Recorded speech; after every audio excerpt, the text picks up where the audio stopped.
This is the Grip 3-in-1 tile cutter.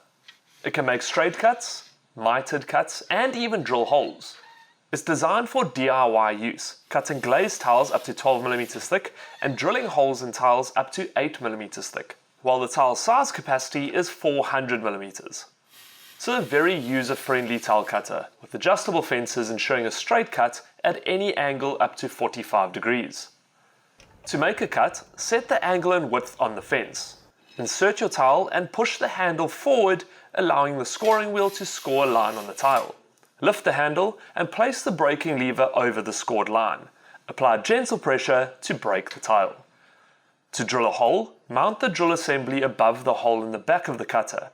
Set the cutting and centering tip flush using the wing nuts, and set the diameter of the hole by adjusting the drill bracket. The drill can make holes between 30 and 80mm. Place your tile with the centering tip on the center of your mark, and use the crank to slowly drill through the tile.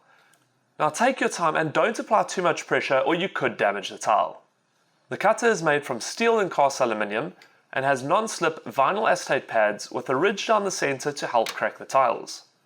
Overall, a very nice tile cutter that will help you get a professional finish. Now, this is just one of the tile cutters available at Builders. For more, visit the Builders website or check out the YouTube channel.